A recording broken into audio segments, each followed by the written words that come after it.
സംസ്ഥാനത്ത് മത്സ്യത്തൊഴിലാളികളുടെ പെൻഷൻ മുടങ്ങിയിട്ട് 4 മാസമാവും. പ്രതിമാസം കിട്ടുന്ന 1600 രൂപ കഴിഞ്ഞ 4 മാസമായി ലഭിക്കുന്നില്ല. മത്സ്യത്തൊഴിലാളി വിധവകൾക്ക് ലഭിച്ചുകൊണ്ടിരുന്ന പെൻഷനും മുടങ്ങിയിരിക്കുകയാണ്.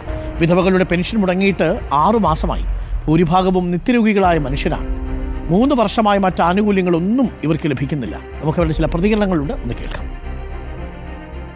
മത്സ്യത്തൊഴിലാളികളുടെ പെൻഷൻ കാര്യത്തിൽ ക്ഷേമനിധി വാർദ്ധക്യകാല പെൻഷൻ അത് മുടങ്ങിയിട്ട് തന്നെ ഇപ്പോൾ 4 മാസമായി.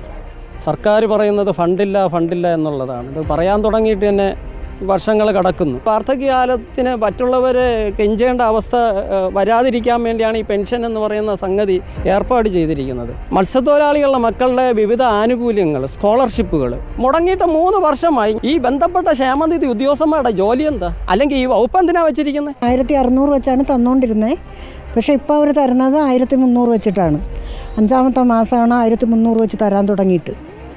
നമുക്ക് ഈ ആനുകൂല്യം അല്ലാതെ വേറെ ആനുകൂല്യങ്ങളൊന്നുമില്ല. വിധവകളായ നമ്മൾ ഈ 1300 രൂപ മന്ത്ലിയിൽ വന്നിട്ട് ഇത് വെച്ച് എന്ത് ചെയ്യാനാണ്? അത് മന്ത്ലിയിൽ തന്നെങ്കിലും കുഴപ്പമില്ലായിരുന്നു. ഈ 1300 കൊണ്ടാണ് മുന്നോട്ട് പോകണം 1 മാസവും. എൻ്റെ മോൻ്റെ കൊച്ചുങ്ങൾ പഠിച്ചുകൊണ്ടിരിക്കണം. അത് വരെ സംക്രാന്തി പൈസകളൊക്കെ ഒന്നും കിട്ടണില്ല. അതുകളൊക്കെ എഴുതി കൊടുത്തിട്ടുണ്ട്.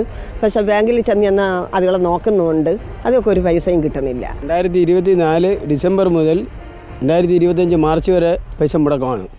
വേറെ സാമ്പത്തികമായിട്ടുള്ള ഒരു ആനുകൂല്യം സർക്കാരിൽ നിന്ന് ഇന്ന് വരെ കിട്ടിയിട്ടില്ല. അരുൺ സോളമനുണ്ട് വിവരങ്ങളുമായി. അരുൺ സോളമൻ, വല്ലാത്ത ദുരിതത്തിലാണെന്ന് തോന്നുമല്ലേ ഈ പാവം മനുഷ്യർ?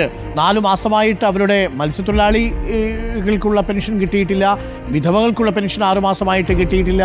അവരൊക്കെ ഒരുപാട് ആശുപത്രിയിലും ചെലവുകളും ഒക്കെയുള്ള മനുഷ്യരാണ് അല്ലേ?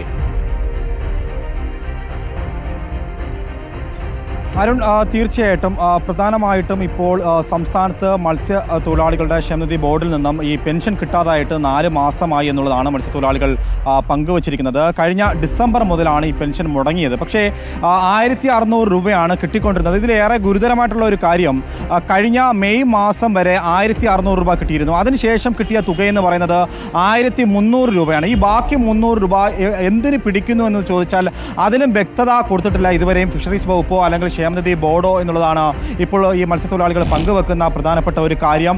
പ്രധാനമായിട്ടും അവരുടെ അല്ലെങ്കിൽ ഏക ആശ്രയമായി മാറിയിരിക്കുന്നത് ഈ 1600 രൂപയാണ്. അതിൽ ഭൂരിഭാഗവും നിത്യ രോഗികളാണ്. പ്രമേഹവും അതുപോലെ ഹൃദയ സംബന്ധമായിട്ടുള്ള രോഗികളുണ്ട്. പക്ഷെ അവർക്ക് മരുന്നിന് പോലും ഈ 1600 രൂപ തികയില്ല എന്നുള്ളതാണ്. അങ്ങനെ ഇരിക്കുമ്പോഴാണ് ഈ തുക കഴിഞ്ഞ 4 മാസമായിട്ട് മുടങ്ങിയ ഒരു സാഹചര്യമുള്ളത്. അവരുടെ മക്കൾക്ക് ലഭിക്കേണ്ട സ്കോളർഷിപ്പ് തുകകൾ മുടങ്ങിയിട്ട് 3 വർഷമായിരിക്കുന്നു. 10ാം ക്ലാസ്സിന് ശേഷം സ്കോളർഷിപ്പ് തുകകൾ ലഭിക്കേണ്ടതാണ്. ഡെന്റലിന് പഠിക്കുന്ന പല വിദ്യാർത്ഥികളുണ്ട്, മെഡിക്കലിന് നഴ്സിംഗിനും ഒക്കെ പഠിക്കുന്ന ഉന്നത വിദ്യാഭ്യാസം പഠിക്കുന്ന പല വിദ്യാർത്ഥികൾക്കും അവർക്ക് അവരുടെ സ്കോളർഷിപ്പ് ഗ്രാൻറ്റുകൾ അപേക്ഷിച്ചിട്ട് പോലും ആ തുക കിട്ടാതെയായിട്ട് 3 വർഷമായിരിക്കുന്നു. നിരവധി തവണ ബാങ്കുകളിൽ പോയി ഈ തുക ചെക്ക് ചെയ്ത് നോക്കുന്നു. പക്ഷേ ആ തുക വന്നിട്ടില്ല എന്നുള്ളതാണ്, പണം ലഭിച്ചിട്ടില്ല എന്നുള്ള ഒരു ആശങ്ക കൂടിയാണ് പങ്കുവെക്കുന്നത്. ഇതിന് പുറമെ കഴിഞ്ഞ 6 മാസമായിട്ട് മത്സ്യത്തൊഴിലാളി വിധവകൾക്ക് അവരുടെ പെൻഷനും കിട്ടാതെയായിട്ട് 6 മാസമായിരിക്കുന്നു. ഈ കരുണാകരൻ സർക്കാരിന്റെ കാലത്ത് 1987 ഈ മത്സ്യത്തൊഴിലാളി ക്ഷേമനിധി ബോർഡ് വന്നത്. അന്ന് വെറും 35 രൂപയായിരുന്നു അംശാദായം അടച്ചിരുന്നത്. ഇന്നിപ്പോൾ 300 രൂപയാക്കി. പ്രതിവർഷം 300 രൂപ അടച്ചിട്ടും എന്തുകൊണ്ട് അവരുടെ പെൻഷൻ തുക കിട്ടുന്നില്ല എന്നൊരു ചോദ്യമാണ് നിലവിൽ അവർ ഉയർത്തുന്നത്.